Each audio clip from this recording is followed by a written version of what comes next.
नमस्कार दोस्तों।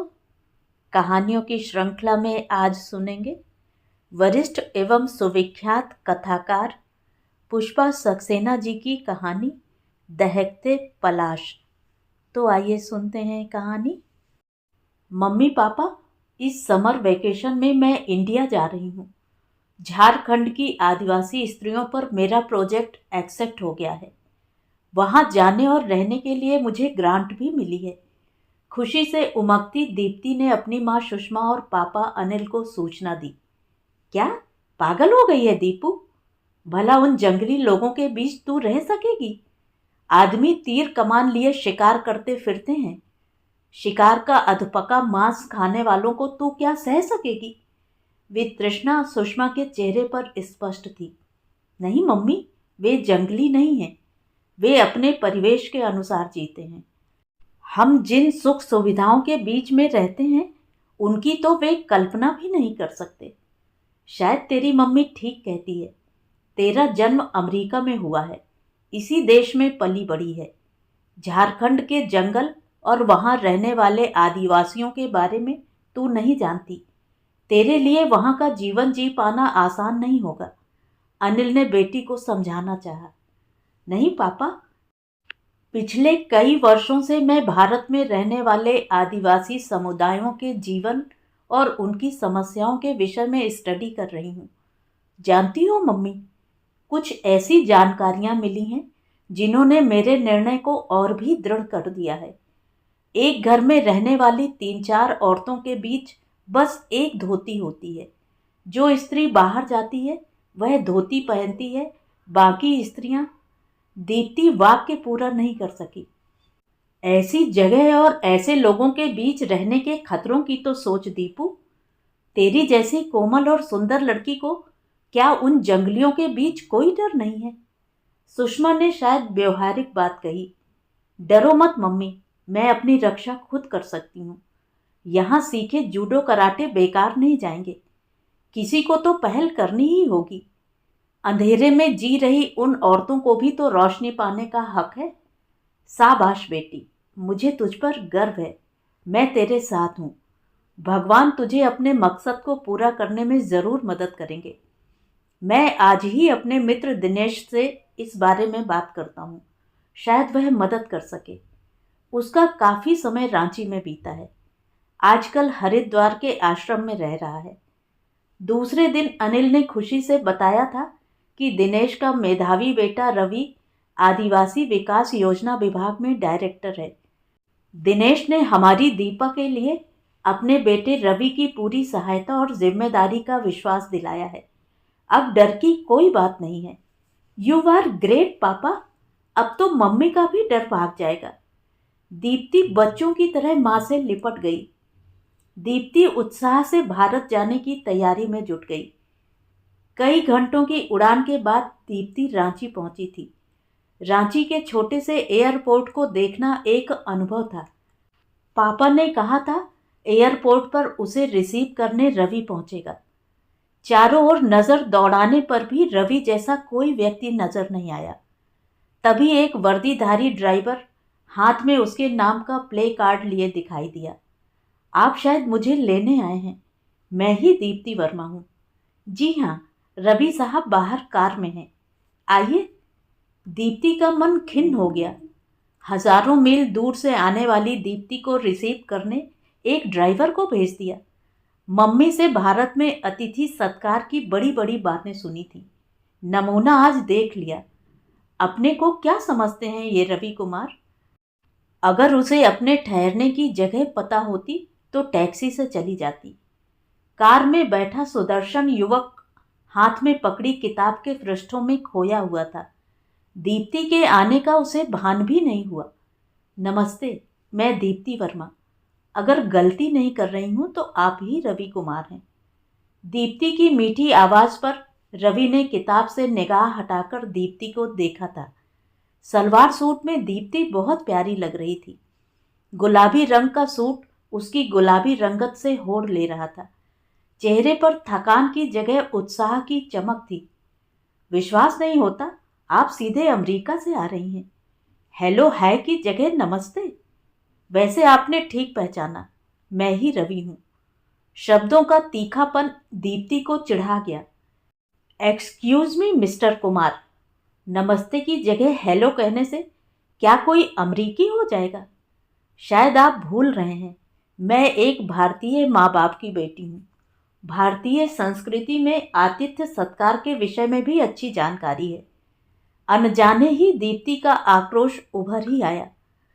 उसके अभिवादन के जवाब में व्यंग, क्या यही सभ्यता है? हरी काका चलिए, फ्लाइट लेट आई, बहुत टाइम वेस्ट हो गया। दीप्ति की बात को अनसुना कर रवि ने ड्राइवर को निर्देश दिए थे। उसे फिर किताब में आंखें गड़ाते देख दीप्ति चिढ़ गई। इस रूखे इंसान के हाथ उसकी जिम्मेदारी देने में पापा कितनी बड़ी गलती कर गए। खैर, उसे इस रवि नाम के इंसान से क्या लेना देना है? कटसी नाम की चीज तो जानता ही नहीं।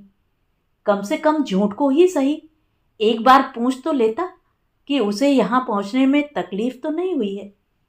माफ कीजिए, आपको डिस्टर्ब कर रही हूं। आप कोई जरूरी बुक पढ़ रहे हैं? मैं जानना चाहती हूं मेरे रहने की व्यवस्था कहाँ की गई है। जिस काम के लिए आप यहाँ आई हैं उसे पूरा करने के लिए शहर में किसी बंगले की व्यवस्था तो की नहीं जा सकती। शहर से दूर वनांचल में मेरे घर के पास एक कॉटेज बनाया जा रहा है।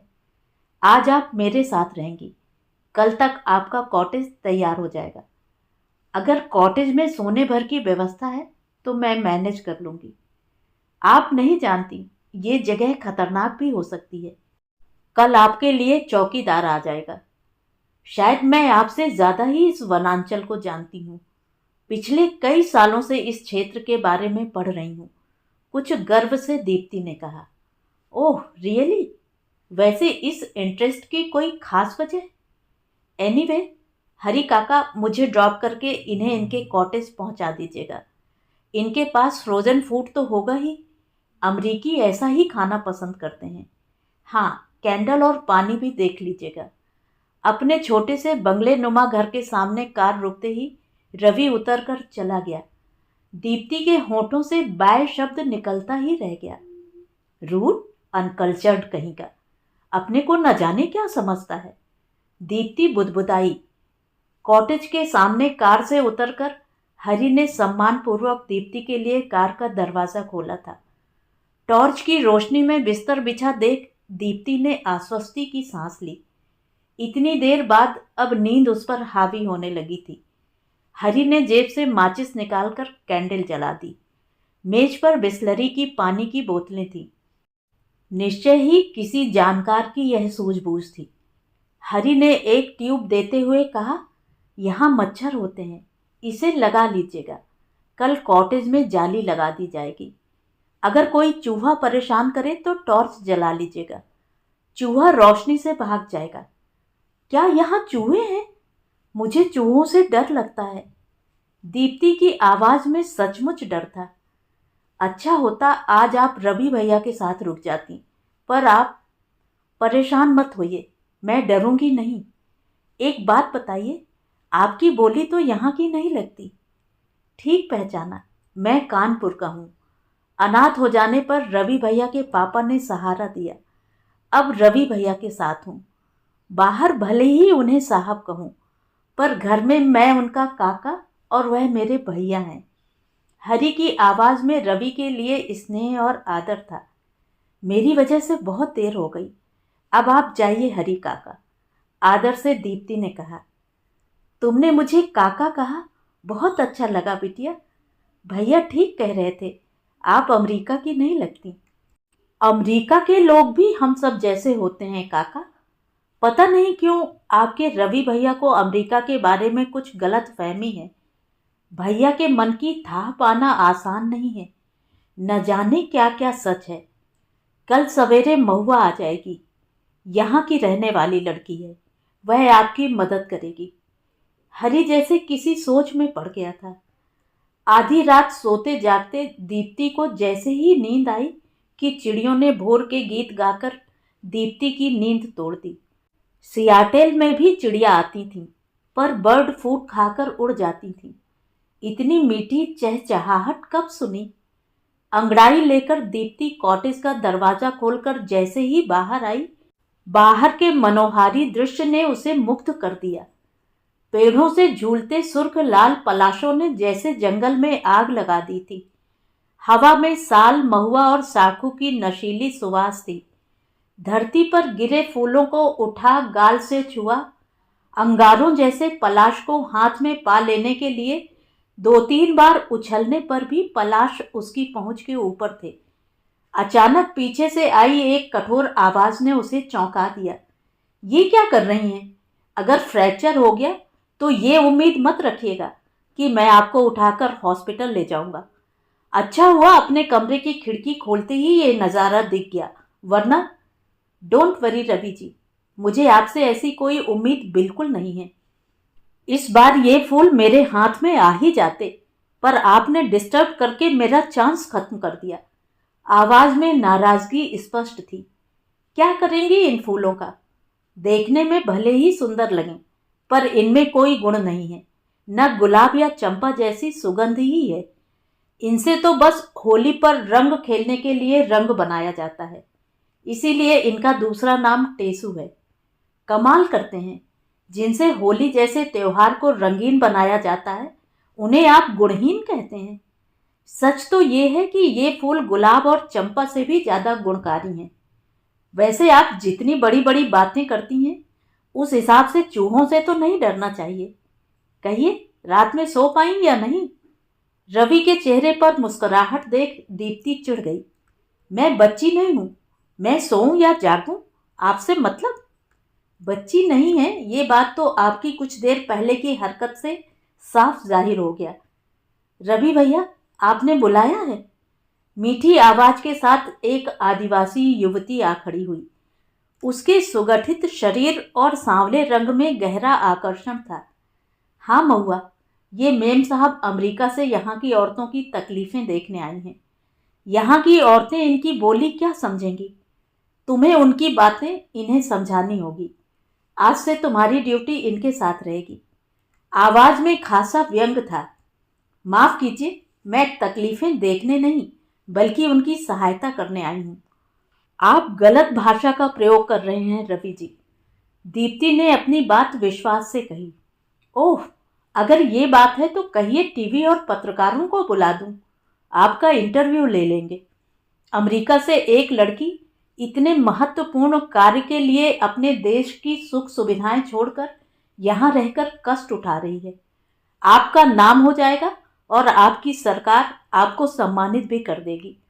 रवि की आवाज की कड़वाहट ने दीप्ति को तिलमिला दिया। प्लीज मुझे अपना काम करने दीजिए। नाम के लिए काम करने के लिए हजारों मील से आने की जरूरत नहीं थी। आपको बता दूं, पढ़ाई में ही नहीं, हर एक्टिविटी में मेरा नाम सबसे ऊपर रहता था। मैं आज और अभी से काम शुरू करने जा रही हूँ। बेकार की बातों के लिए मेरे पास समय नहीं है। तेजी से मुड़कर दीप्ति कॉटेज में चली गई। पीछे पीछे विस्मित महुआ भी गई। दीदी जी, चाय बना दूं? रवि भैया ने कल ही सब सामान मंगाया है। तुझे चाय बनानी आती है महुआ? इतनी साफ बोली कहाँ से सीखी? दीप्ति विस्मित थी। करीब 11 बरस की थी। शहर से मिशन की सिस्टर पोलियो की दवा देने आई थी। बस्ती में सुई के नाम से ही सब डरते थे। मिशन की सिस्टर की बात जब मैंने सबको समझाई तो लोग बच्चों को पोलियो दवा पिलाने को तैयार हो गए। सिस्टर मेरे काम से बहुत खुश हुई। सिस्टर के समझाने और मेरी जिद की वजह से बापू मुझे शहर भेजने को राजी हो गए। तुम वापस क्यों लौटी महुआ? शहर में कोई अच्छा काम मिल सकता था, दीप्ति ने पूछा। बापू बीमार हो गए, मुझे लौटना पड़ा। महुआ उदास लगी। कोई बात नहीं, तुम यहाँ भी पढ़ सकती हो, दीप्ति ने तसल्ली दी। हाँ, रवि भैया भी यही कहते हैं। उन्होंने किताबें भी लाकर दी हैं। चलो, कोई तो अच्छा काम कर रहे हैं, वरना हर बात में व्यंग ही रहता है, दीप्ति ने सोचा। महुआ के साथ दीप्ति एक ऐसी बस्ती में पहुंची जहां दरिद्रता साकार थी। चिथड़े लपेटे बच्चे, धोती के नाम पर छोटे से कपड़े के टुकड़े से लाज ढकने का असफल प्रयास करती स्त्रियां, मिट्टी में सने चावल के दाने खाती बच्ची को देख दीप्ति सिहर गई। पानी के लिए एक छोटी सी तलैया जिसके पानी से सारी जरूरतें पूरी की जाती थी। दीप्ति समझ नहीं पा रही थी वह कहाँ से शुरू करे। साथ लाए बिस्किट और चॉकलेट से क्या उनके पेट भर सकेगी?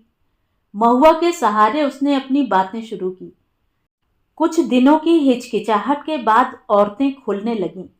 सबकी एक ही कहानी, दारू पीकर मारपीट करने वाला पति और लकड़ी पत्ते बेचकर बच्चों का पेट भरने वाली औरतें। औरतों और बच्चों के लिए कपड़े और उन सब की मूल ज़रूरतों की लिस्ट तैयार करके दीप्ति ने रवि से कहा, आज आपकी जीप चाहिए, शहर से कुछ सामान लाना है। बात खत्म करती दीप्ति ने रवि के सामने लिस्ट रख दी। सॉरी, ये सामान खरीदने के लिए बजट अप्रूव कराना होगा। वैसे भी व्यक्तिगत कामों के लिए आपको जीप नहीं दी जा सकती। What do you mean? ये मेरा व्यक्तिगत काम नहीं है।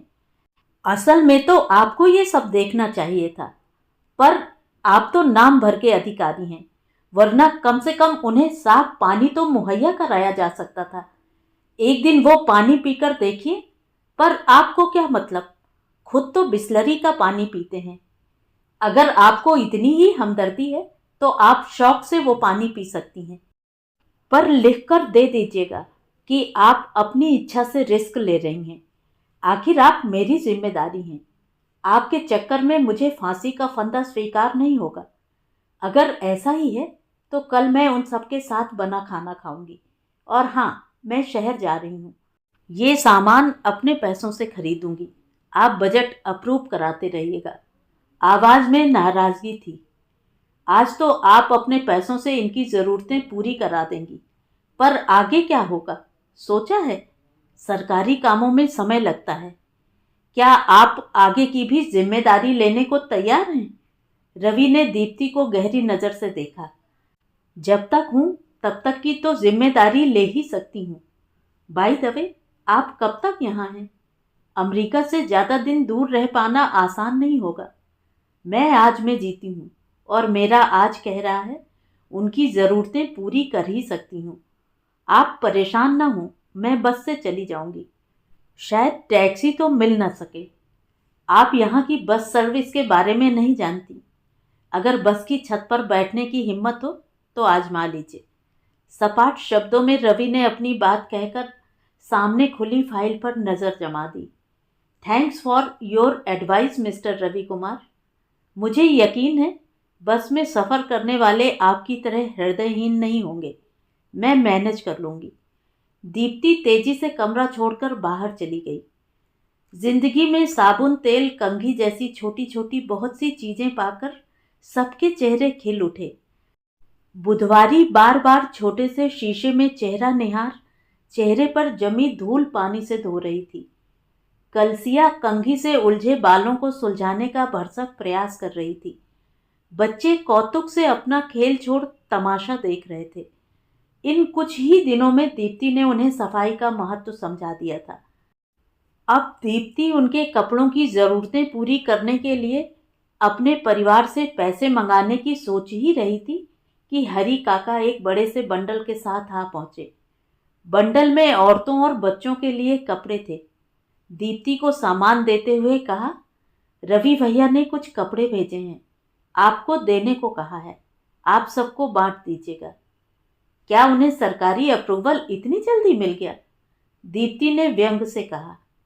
क्या बात करती हो बिटिया, भला सरकारी काम इतनी जल्दी हो जाते हैं? ये सब तो भैया ने अपने पैसों से खरीद कर भेजा है। आप ये सारा सामान वापस ले जाइए और उनसे कहिएगा उनकी दया की ज़रूरत नहीं है। शायद ये सब मुझे दिखाने के लिए भेजा है कि वह किसी हालत में मुझसे पीछे नहीं है। ऐसी बात नहीं है बिटिया, तुम नहीं जानती भैया का दिल कितना बड़ा है। वह सरकार से इन लोगों की भलाई के लिए कितनी कोशिशें कर रहे हैं, पर हर बात उनके हाथ में नहीं है। वैसे यहाँ के लोग जानते हैं, हर ज़रूरत के वक्त इनकी मदद के लिए भैया दिन रात एक कर देते हैं। शायद इसीलिए उन्होंने आज तक अपनी ज़िंदगी के बारे में कुछ नहीं सोचा। हरी ने आदर से कहा। सबकी लोलुप दृष्टियों की दीप्ति अवहेलना नहीं कर सकी। उनके सामने जो खुला खजाना था उसे ठुकरा देना क्या संभव होता। दीप्ति ने सबसे कहा, कल हम सब यहाँ दाल भात बनाकर खाएंगे और नाच गाकर खुशी मनाएंगे। आप सब बच्चों के साथ अच्छी तरह से स्नान करके नए कपड़े पहनकर आएंगी।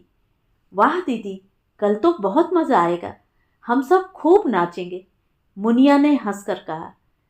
दूसरी सुबह महुआ को टोकरों में सामान ले जाते देख रवि समझ गया उस जिद्दी लड़की ने अपना कहा पूरा किया है। रवि को देख उत्साहित महुआ ने बताया, आज तालाब के किनारे हम ढेर सारा दाल भात पकाएंगे, दीदी भी हमारे साथ मिलकर खाएंगी, खूब मजा आएगा, आप भी आइएगा भैया।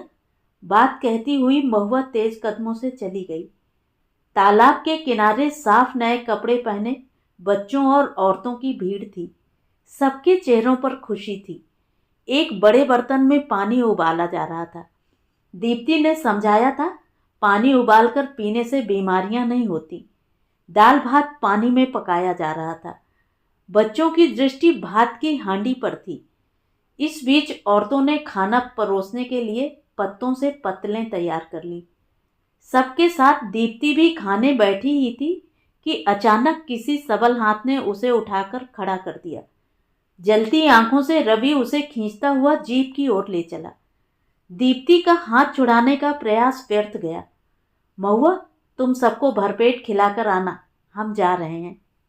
ये क्या कर रहे हैं? मेरा हाथ छोड़ो, दीप्ति चिल्लाई। मैंने कहा था ना कि अगर शहीद होने का इतना ही शौक है तो अपने देश में जाकर शहीद होना। मुझे अपने गले में फांसी का फंदा नहीं डलवाना है, समझी? मैं जीऊं या मरूं, इससे आपको क्या लेना देना है? मुझे अपने ढंग से काम क्यों नहीं करने देते? जब तक आप मेरी जिम्मेदारी हैं, मुझे आपको गलत काम करने से रोकने का पूरा हक है। मैं आपको अपनी जिम्मेदारी से बरी करती हूँ। Is that okay? उसके लिए कोर्ट से ऑर्डर लाना होगा मिस दीप्ति वर्मा। खाने की टेबल पर दीप्ति को जबरन बैठा रवि ने हरि को पुकारा था। काका, खाना लगवा दीजिए, दीप्ति मिस भी खाएंगी। नहीं, मुझे यहाँ का खाना नहीं खाना है। मैं वही खाना खाऊंगी जो यहाँ की सारी औरतें खाती हैं। ठीक है काका, कल बाजार से इनके लिए मोटा चावल ले आना। इन्हें हमारा खाना पसंद नहीं है। दरवाजे पर दस्तक के साथ कुछ फाइलों के साथ एक व्यक्ति ने प्रवेश किया। रवि को अभिवादन कर उसने फाइलें रवि के सामने रख दी। सर, आपके प्रपोजल मंत्री जी को बहुत पसंद आए हैं। हैंडपंप लगाने और कुआं खुदवाने के तो ऑर्डर भी दे दिए हैं। जल्दी ही काम शुरू हो जाएगा। ये तो अच्छी खबर है। स्वास्थ्य केंद्र और आंगनबाड़ी के प्रस्तावों का क्या हुआ? आपके सभी प्रस्ताव विचाराधीन हैं। उम्मीद है वो योजनाएं भी स्वीकृत हो जाएंगी। बात समाप्त करके अभिवादन के बाद व्यक्ति चला गया। ओह, तो आप सचमुच इस क्षेत्र का कायाकल्प करने जा रहे हैं, या ये सब कागजी बातें मुझे इम्प्रेस करने के लिए की जा रही हैं? दीप्ति ने कटाक्ष किया। आपको इम्प्रेस करके मुझे क्या मिलेगा? मैं जो कर रहा हूं वो मेरा फर्ज है। रवि ने खाना शुरू भी नहीं किया था कि बस्ती से भागता हुआ जुगनू आ पहुंचा। हांफते हुए कहा, इतवारी का बेटा नानकू पेड़ से गिर गया है, सिर से खून बह रहा है, होश में नहीं लगता। जल्दी चलिए भैया, इतवारी रो रो के बेहाल है। हाथ का ग्रास वापस प्लेट में रख रवि जाने को उठ खड़ा हुआ। हरी काका, जल्दी जीप निकालो, अस्पताल जाना है। अपने पीछे दीप्ति को आते देख रवि ने कहा, आप कहाँ जा रही हैं? आपका वहाँ कोई काम नहीं है। आवाज में रुखाई थी। फॉर योर इंफॉर्मेशन, मैंने फर्स्ट एड की पूरी ट्रेनिंग ले रखी है। शायद आपसे ज़्यादा मैं नानकू की हेल्प कर सकूं। अब देर मत कीजिए, जल्दी चलिए। पेड़ के नीचे नानकू बेहोश पड़ा था। खून से कपड़े तर थे। पास में उसकी माँ बदहवास सी रो रही थी। पास खड़े लोगों ने कहा, अब मत रो इतवारी, रवि भैया आ गए, वो सब ठीक कर देंगे। रवि भैया तो हमारे लिए भगवान हैं। बिना देर किए रवि ने नानकू को गोद में उठा लिया। नानकू के खून से रवि की सफ़ेद शर्ट रंग गई। जीप में बैठे रवि के साथ दीप्ति भी बैठ गई। नानकू का सिर ऊंचा रखिए वरना खून ज्यादा बहेगा, दीप्ति ने कहा। पहली बार दीप्ति से बहस न कर रवि ने अपने हाथों को ऊंचा कर नानकू का सिर ऊंचा कर लिया। दीप्ति ने अपनी चुन्नी से नानकू के माथे का खून साफ कर दिया। हॉस्पिटल में रवि के पहुंचते ही हलचल मच गई। रवि ने फोन से खबर दे दी थी। डॉक्टर पहले से ही तैयार थे। नानकू को निरीक्षण के लिए अंदर ले जाया गया। रवि के साथ दीप्ति बाहर प्रतीक्षा कर रही थी। काफी देर बाद रवि डॉक्टर के पास नानकू का हाल जानने के लिए गया था। दीप्ति के पास आकर कहा, खतरे की कोई बात नहीं है। नानकू को यहाँ 2-3 दिन रखा जाएगा। जीप भेजी है, इतवारी आ जाएगी। नानकू के पास रहने से उसे तसल्ली मिलेगी। ये आपने बहुत अच्छा किया। माँ के पास रहने से नानकू को भी अच्छा लगेगा। चलिए कैंटीन में चलकर कुछ खा लें। आपने सवेरे से कुछ नहीं खाया है। आपने भी तो खाना नहीं खाया है। मेरी तो आदत है, अक्सर कॉलेज में बिजी होने पर लंच लेना भूल जाती थी। मम्मी से डांट खानी पड़ती थी। ये बात तो मान सकता हूँ। अगर अमरीकियों की तरह खाती रही होती तो आप अपनी साइज से डबल होती। रवि के चेहरे पर शरारती मुस्कान थी। अच्छा, जानती हूँ आपको अमेरिका के बारे में बहुत जानकारी है, पर अब सचमुच भूख लग रही है। आज आपकी वजह से खाना भी नसीब नहीं हुआ, दीप्ति ने शिकायत की। आपका अपराधी हूँ, सजा दे सकती हैं। जो कहें करना मंजूर है, पर पहले पेट पूजा हो जाए। वैसे आज अपनी सुंदर चुन्नी से नानकू का खून पोंछकर अपनी चुन्नी खराब कर डाली। आपकी भी तो सफेद शर्ट लाल हो गई। सच कहूं तो आपके इस रूप की मैं कल्पना भी नहीं कर सकती थी, दीप्ति ने सच्चाई से कहा। एक बात कहूं, मैं इतना बुरा इंसान नहीं जितना आप समझती हैं, हल्की मुस्कान के साथ रवि ने कहा। हॉस्पिटल के अहाते में ही एक कैंटीन थी। कैंटीन में पहुंच रवि ने खाने का ऑर्डर दे दिया। दीप्ति के मन में आया, रवि के बारे में उसने जो धारणा बना रखी थी शायद वो सही नहीं थी। उसके दिल में इन आदिवासियों के प्रति दया भाव है। एक बात समझ में नहीं आती, हर बात में वह अमेरिका और अमरीकियों पर व्यंग क्यों करता है। एक बात बताइए, ऐसा लगता है आपको अमेरिकन्स के प्रति कोई शिकायत है। ऐसा क्या हुआ रवि जी, जिसने आपके मन में अमेरिका के लिए विद्वेष पैदा कर दिया है। जिस अतीत को भुला दिया उसे दोहरा पाना तकलीफ ही देगा। कभी कभी उस तकलीफ को किसी के साथ बांटकर मन को शांति मिलती है। प्लीज मुझे अपना मित्र समझकर अपना दुख दर्द बांट सके तो मन हल्का हो सकता है। शायद आप ठीक कहती हैं। कई वर्षों से जो आग मन में जलती रही, पता नहीं आपसे बताकर वो शांत हो सकेगी या नहीं। फिर भी कहता हूँ। कुछ देर सोचकर रवि ने कहा, तब मैं 11 बरस का था। घर में माँ पापा और बड़ी बहन रितु दीदी थी। दीदी आदिवासियों के जीवन पर रिसर्च कर रही थी। दीदी की आंखों में भविष्य के सपने जगमगाते थे।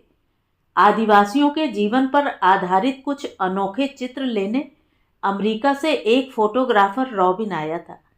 अमेरिका की एग्जीबिशन में वह उन तस्वीरों को सम्मिलित करना चाहता था। दीदी के गाइड ने दीदी को रॉबिन की मदद की जिम्मेदारी दी थी। पूरे उत्साह के साथ दीदी रॉबिन को साथ लेकर जंगल के दूरवर्ती इलाकों में भी ले जाती।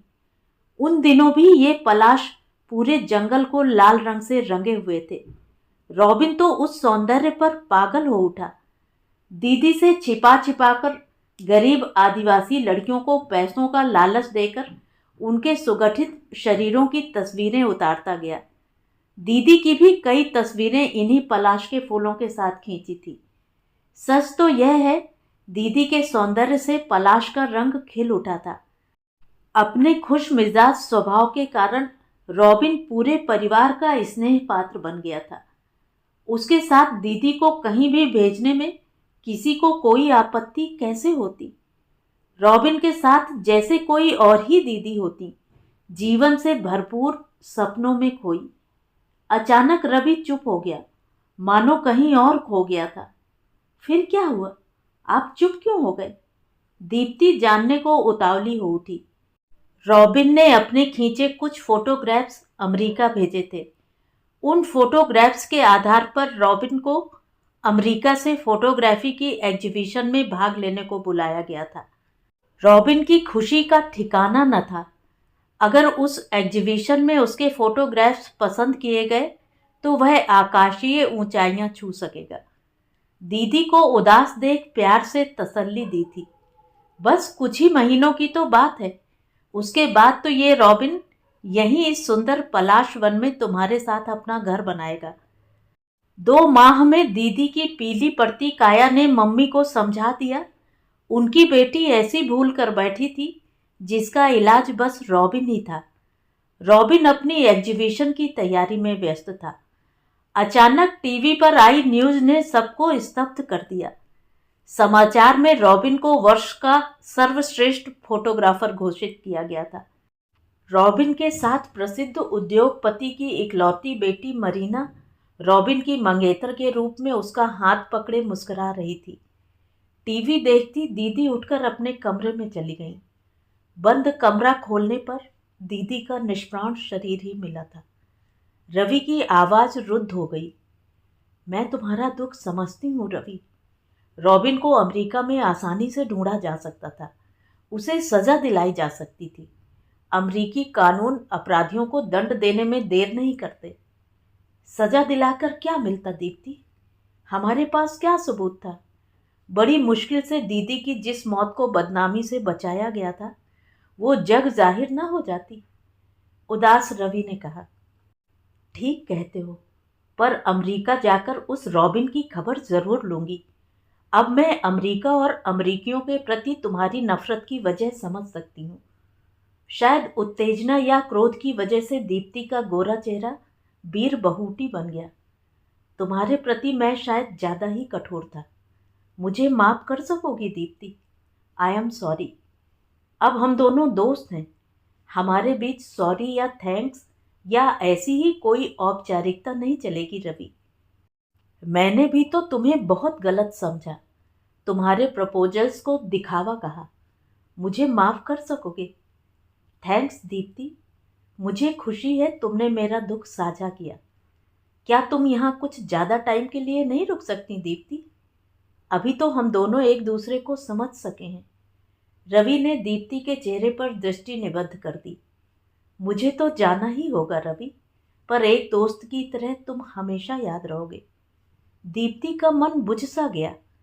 ऐसा क्यों हुआ दीप्ति समझ नहीं सकी। देर संध्या हॉस्पिटल से वापसी में दोनों मौन थे। दीप्ति को पुरानी बातें याद आ रही थीं। क्या रवि की हर बात में उसके लिए कंसर्न नहीं था? क्या वह सिर्फ अपनी जिम्मेदारी ही निभा रहा था? अब दीप्ति की अमेरिका वापसी के लिए कुछ ही समय शेष था। इस बीच उसने उस बस्ती की आदिवासी स्त्रियों और बच्चों को सफाई के मूल सिद्धांतों से परिचित कराया था। महुआ की सहायता से सबको पढ़ाना शुरू किया था। ब्लैक बोर्ड, चॉक, कॉपी, पेंसिलें सब दीप्ति अपने पैसों से मंगवाने वाली थी, पर अचानक सब चीज़ें पहुंचा दी गई थीं। जानते हुए भी वो सब सामान रवि ने उपलब्ध कराया था। दीप्ति ने उसे धन्यवाद देने की भी ज़रूरत नहीं समझी थी। रवि क्यों चाहता है कि वह कुछ समय और रुक जाए? खुद दीप्ति भी क्यों वापसी के नाम पर उत्साहित नहीं है? क्या उसे इस वनांचल से प्यार हो गया है? जीप से उतरते रवि ने दीप्ति पर गहरी नज़र डाल गुड नाइट कहकर विदा ले ली। दीप्ति के कॉटेज से रवि का घर पास ही था। दीप्ति उत्तर भी न दे सकी। रवि तेजी से मुड़कर चला गया। रात के कपड़े बदल दीप्ति सोने का प्रयास कर रही थी, पर जैसे नींद उसकी दुश्मन बन गई थी। काफी देर बाद शायद उसे झपकी आई ही थी कि शोर सुनकर जाग गई। महुआ दरवाजा खोल अंदर आ गई थी। दीप्ति की मदद के विचार से रवि ने कॉटेज के पीछे वाले कमरे में महुआ के रहने की व्यवस्था कराई थी। घबराई महुआ को देख दीप्ति पूरी तरह से जाग गई। क्या हुआ महुआ? इतना शोर क्यों है? रवि भैया को कोई घायल करके भाग गया है। पेट में छुरी लगी है। काका जीप में अस्पताल ले जा रहे हैं। चौकीदार जी भी जा रहे हैं। हम देख कर आए हैं, कितना ढेर सारा खून बह रहा है। महुआ की आवाज कांप उठी, आंखों से आंसू बह निकले। नहीं नहीं, ऐसा नहीं हो सकता। बदहवास सी दौड़ती हुई दीप्ति स्टार्ट हो चुकी जीप के सामने जा खड़ी हुई। हरी काका और चौकीदार रवि को जीप में लिटा रहे थे। तेजी से जीप में चढ़कर दीप्ति ने रवि का सिर अपनी गोद में रख लिया। अर्ध चैतन्य रवि ने उनींदी आंखें खोलकर एक पल दीप्ति पर नजर डाल आंखें मूंद ली। पता नहीं ये दीप्ति का भ्रम था या सच में रवि के चेहरे पर आश्वस्ति उभर आई। हॉस्पिटल में रवि को आईसीयू में ले जाया गया। बाहर हरी काका के साथ दीप्ति बैठी थी। हरी काका ने जो कुछ बताया उसकी वजह से दीप्ति को एक एक पल भारी पड़ रहा था। हरी काका ने बताया था, देर रात तेज हवा की वजह से रवि भैया की नींद टूट गई। खिड़की बंद करते हुए उन्होंने देखा 2 आदमी आपके कॉटेज का दरवाजा खोलने की कोशिश कर रहे थे। मुझे आवाज देते भैया आपके कॉटेज की ओर दौड़ पड़े। मैं थोड़ा पीछे रह गया था। भैया ने जैसे ही एक आदमी को पकड़ने की कोशिश की, दूसरे ने भैया के पेट में छुरी भोंक दी। कौन थे वो लोग काका? मुझसे क्या दुश्मनी थी? रवि ठीक तो हो जाएंगे ना काका? दीप्ति की आवाज भीग गई। रवि ने उसकी जान बचाने के लिए अपनी जान की बाजी लगा दी। आज इस अपरिचित देश में रवि उसे कितना अपना लग रहा था। अगर रवि को कुछ हो गया तो? नहीं, भगवान इतना अन्यायी नहीं हो सकता। हे भगवान, रवि को ठीक कर दो। दीप्ति ने अदृश्य को हाथ जोड़े थे। 4 घंटों बाद डॉक्टर बाहर आए थे। दीप्ति उठ खड़ी हुई। रवि कैसे हैं? वो ठीक तो हो जाएंगे डॉक्टर? पेट में गहरा घाव हुआ है, घाव स्टिच कर दिया गया है। क्या आपका नाम दीप्ति है? रवि जी किसी दीप्ति को याद कर रहे थे। जी हाँ, मैं ही दीप्ति हूँ। क्या मैं उनसे मिल सकती हूँ? व्यग्र दीप्ति ने पूछा। सॉरी, अभी वह अनकॉन्शियस हैं। हैव फेथ इन ऑलमाइटी, सब ठीक होगा, डोंट वरी। डॉक्टर तसल्ली देकर चले गए। हरी काका ने भी प्यार से समझाया, घबराओ नहीं बिटिया, भगवान इतना निर्दयी नहीं हो सकता। भैया ने किसी का बुरा नहीं चाहा। जिस रॉबिन ने हमारी बेटी को इतना बड़ा धोखा दिया, उस शैतान को भी बख्श दिया। तुम नहीं जानती, यहाँ के आदमी अपनी औरतों की कमाई दारू पीकर उड़ा देते थे। ऐसी औरतों को भैया का ही सहारा है। भैया अपने पैसों से जहाँ तक हो सकता है हर तरह से उनकी मदद करते हैं। किसी तरह रात कटी। सुबह बहुत से आदिवासी मर्द और औरतें हॉस्पिटल के बाहर आ पहुंचे। सब अपने रवि भैया के लिए दुआ कर रहे थे। डॉक्टर राउंड पर आ गए थे। सीनियर डॉक्टर सीधे रवि के पास गए थे। दीप्ति का रोम रोम रवि की हालत जानने को बेचैन था। आपकी प्रेयर भगवान ने सुन ली। रवि कुमार अब खतरे से बाहर हैं, आप उनसे मिल सकती हैं। थैंक यू डॉक्टर, कहती दीप्ति की सुंदर आंखों में मोती झिलमिला उठे। पलंग पर लेटा रवि जैसे किसी की प्रतीक्षा कर रहा था। दीप्ति के पांवों की हल्की सी आहट पर रवि की दृष्टि रूम में प्रविष्ट हो रही दीप्ति पर निबद्ध हो गई। चेहरे पर जैसे ढेरों गुलाब खिलाए। कैसे हो रवि? मेरी जान इतनी कीमती तो नहीं कि अपनी जान खतरे में डाल दी। ऐसा क्यों किया रवि? दीप्ति का कंठ रुद्ध हो आया।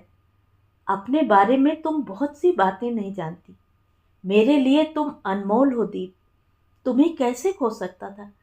रुक रुक कर रवि ने कहा, अगर तुम खो जाते तो क्या मैं सामान्य जीवन जी पाती रवि? दीप्ति ने सवाल किया। तुम क्यों आई दीप? दीदी की यादों को किसी तरह से भुला रहा था। अब तुम्हें कैसे भुला सकूंगा? रवि बेचैन था। मुझे क्यों भुलाना चाहते हो रवि? क्या मैं इतनी खराब हूं? दीप्ति ने मान भरे स्वर में कहा। तुम तो अनजाने ही मेरी जिंदगी की धड़कन बन गई हो दीप्ति।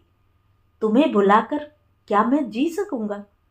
उस दिन जब तुम पलाश के फूल पाने की कोशिश कर रही थी, मैंने कहा था उन फूलों में कोई मीठी सुगंध नहीं, गुण विहीन सौंदर्य व्यर्थ होता है।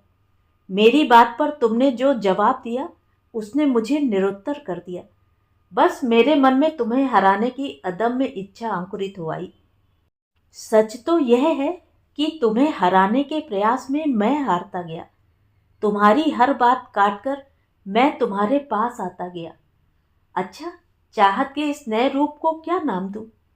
अमेरिका में प्यार करने वाले ऐसे एक दूसरे से लड़ते नहीं, फूल देकर प्यार का इजहार करते हैं। दीप्ति ने शरारत से कहा। मुझे स्वीकार कर लो दीप्ति, तुम्हें प्यार के पलाशी रंगों से सराबोर कर दूंगा, ये मेरा वादा है। बोलो, मुझे छोड़कर तो नहीं जाओगी? मैं तुम्हारे बिना जी नहीं सकूंगा दीप। रवि बेचैन हो उठा। अब आपने मेरे पास विकल्प ही क्या छोड़ा है रवि कुमार? मेरी जान बचाने के बदले में मंजूरी तो देनी ही होगी। अब इस जीवन पर तुम्हारा ही तो अधिकार है, शोखी से दीप्ति ने कहा। हौले से दीप्ति का चेहरा हाथों में थाम रवि ने दीप्ति के माथे पर स्नेह चुंबन अंकित कर दिया। दीप्ति का गोरा चेहरा सिंदूरी पलाशों सा दहक उठा। तो ये थी कहानी।